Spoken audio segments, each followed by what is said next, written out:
आज के क्लास में आप सभी का बहुत बहुत स्वागत है। तो आज हम लोग डिस्कस करेंगे जो है मैथ एनसीईआरटी पार्ट 1 ग्रेड 9 का। फाइनली जो है वो ग्रेड 9 का जो एनसीईआरटी का बुक है वो आ गया है, मतलब इसका पीडीएफ आया है अभी एनसीईआरटी के ऑफिशियल वेबसाइट पे आ गया है। आप जाके डाउनलोड कर सकते हैं, बहुत आसानी से जो है वो डाउनलोड हो जा रहा है। क्या क्या जो है इसमें चेंजेज आया है, कौन कौन सा चैप्टर ऐड किया गया है, कौन कौन सा हटाया गया है, ये सारे आज हम लोग डिस्कस करेंगे। बहुत कम जो है वो चेंजेज है।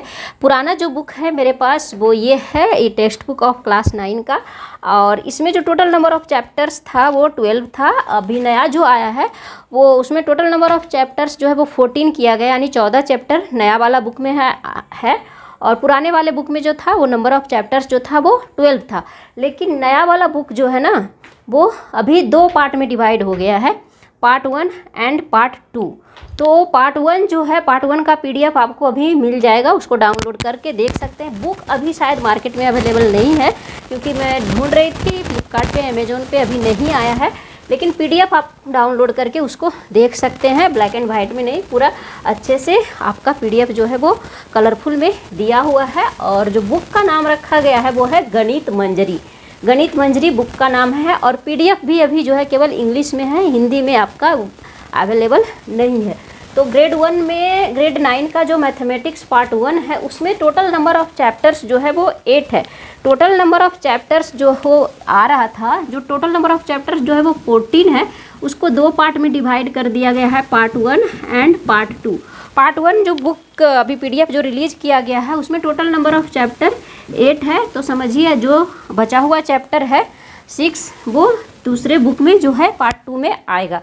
पार्ट 2 अभी अवेलेबल नहीं है। तो पार्ट 1 में जो सबसे फर्स्ट चैप्टर है, चैप्टर नंबर 1, उसका नाम क्या रखा गया है, orienting your self the use of coordinates. यहाँ पे द यूज ऑफ कोऑर्डिनेट मतलब इसमें जो है कोऑर्डिनेट ज्योमेट्री, जो पार्ट 1 में भी मतलब पुराने वाले बुक में था कोऑर्डिनेट ज्योमेट्री, वो जो है चैप्टर 1 में कर दिया गया है। यहाँ पे चैप्टर 3 में था। कोऑर्डिनेट ज्योमेट्री जो है चैप्टर 3 में था पुराने वाले बुक में। अभी सबसे पहला जो है वो चैप्टर नंबर 1 कर दिया है, द यूज ऑफ कोऑर्डिनेट्स। इस तरीके से चैप्टर का नाम दिया गया है। चैप्टर नंबर 2 जो है इंट्रोडक्शन ऑफ लीनियर पॉलिनोमियल्स। यहाँ पे पॉलिनोमियल्स जो है वो भी चैप्टर 2 में ही था पुराने वाले बुक में, नया में भी चैप्टर 2 ही रखा गया है, बस नाम रखा गया इंट्रोडक्शन ऑफ लीनियर पॉलिनोमियल्स। और जो चैप्टर था पुराना उसमें केवल और केवल पॉलिनोमियल्स रखा गया था। तो दूसरा चैप्टर 2 जो है वो लगभग दोनों में सेम है। चैप्टर 3 यहाँ पे जो नया वाला बुक में है द वर्ल्ड ऑफ नंबर्स, इस तरीके से नाम दिया गया है, द वर्ल्ड ऑफ नंबर्स इस तरीके से रखा गया है। और इसमें जो नंबर सिस्टम जो पुराने वाले बुक में था वो चैप्टर 1 था और अभी चैप्टर 3 मतलब चैप्टर 1 और 3 को एक्सचेंज कर दिया गया है। चैप्टर 3 को 1 बना दिया गया है, चैप्टर 1 को 3 बना दिया गया है। थोड़ा बहुत इधर उधर कुछ चीज़ें जो है वो चेंज की गई होगी सिलेबस में। वो अंदर जब डिप में आप देखेंगे ना तो वहाँ पे कुछ चीज़ें देखने को मिलेगी। वो भी पीडीएफ जो अवेलेबल है आप डाउनलोड करके पूरा उसका प्रिंट आउट निकाल के रख सकते हैं, देख सकते हैं। चौथा नंबर जो चैप्टर हमारा यहाँ पे आया है वो है exploring algebraic identities. Algebraic identities कोई चैप्टर नहीं है। एल्जेब्रिक आइडेंटिटी जो चैप्टर था ना वो चैप्टर नंबर 2, पॉलिनोमियल्स में ही थोड़ा सा एक दिया हुआ एल्जेब्रिक आइडेंटिटी करके उसका एक अलग से चैप्टर यहाँ पे नया वाला में बना दिया गया है। इसीलिए चैप्टर जो है शायद यहाँ पे एक्सटेंड कर गया है कुछ चैप्टर, जैसे यहाँ पे टोटल नंबर चैप्टर 12 था, अभी जो है वो 14 हो गया है। तो ये चैप्टर था वो मतलब पॉलिनोमियल्स में ही एल्जेब्रिक आइडेंटिटी था, तो पॉलिनोमियल्स को अलग कर दिया गया है, एल्जेब्रिक आइडेंटिटी को अलग कर दिया है, तो 2 चैप्टर हो गया है। तो चौथा नंबर चैप्टर ये है एल्जेब्रिक आइडेंटिटी, मतलब एल्जेब्रा के बारे में आपको पढ़ना है। एल्जेब्रा में क्या क्या पढ़ना रहता है, basic x + y a + b equation वगैरह सोल्व करना रहता है, तो उसको हम लोग देखेंगे। चैप्टर 5 जो चैप्टर का नाम दिया गया है I am up and down and round, इस तरीके से नाम दिया गया है।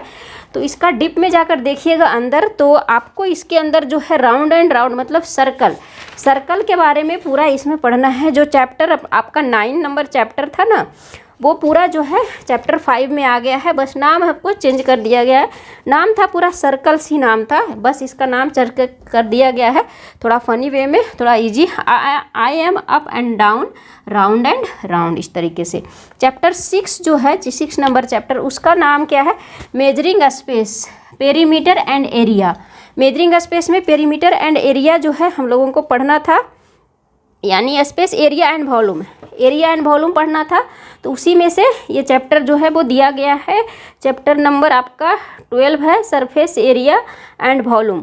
तो यहाँ पे ये भी पेरीमीटर एंड एरिया है, उसी में से जो है ये चैप्टर जो है वो दिया गया है। चैप्टर नंबर 7 जो हमारा है the mathematics of maybe, नाम चैप्टर का है the mathematics of maybe, introduction to probability. Probability एक चैप्टर था, डायरेक्ट इसमें नाम था, प्रोबेबिलिटी इसमें नहीं है। चैप्टर क्लास 9 में प्रोबेबिलिटी नहीं है, हटा दिया गया है, तो प्रोबेबिलिटी इसमें ऐड किया गया है। और एक चैप्टर का नाम यही दिया गया है, इंट्रोडक्शन टू प्रोबेबिलिटी। प्रोबेबिलिटी 10 में पढ़ना रहता है, लेकिन अभी 9 से ही स्टार्टिंग में थोड़ा बहुत बेसिक कंसेप्ट वहाँ पे दिया गया होगा। तो ये 2 चैप्टर जो है देखिए एक्सटेंड किया गया है, प्रोबेबिलिटी ऐड किया गया है और एल्जेब्रिक आइडेंटिटी को भी अलग किया गया है, इसलिए नंबर ऑफ चैप्टर्स जो है वो इंक्रीज हो गया है 2, और भी कुछ आगे पीछे घटाया हुआ होगा। चैप्टर नंबर 8 जो है वो है एक्सप्लोरिंग, कुछ और था इसमें नाम, सीक्वेंस एंड क्या है, सीक्वेंस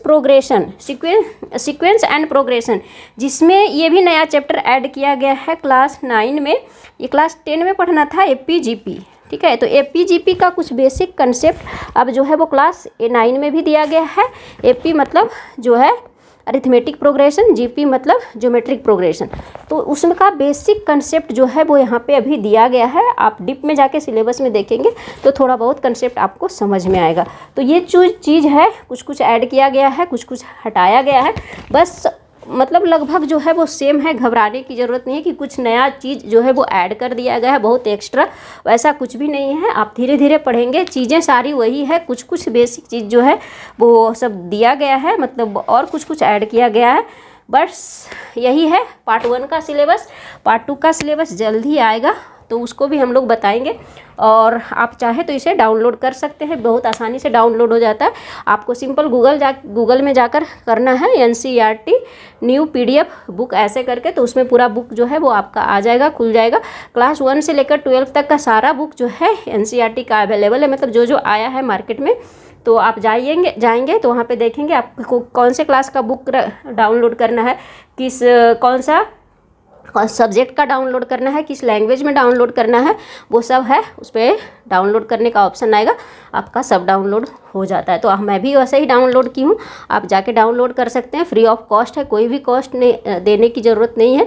बहुत लोग जो है चैनल वाले कॉस्ट लेते हैं, तो आपको कोई भी कॉस्ट देने की ज़रूरत नहीं है, आराम से उस बुक को डाउनलोड करके पढ़ सकते हैं।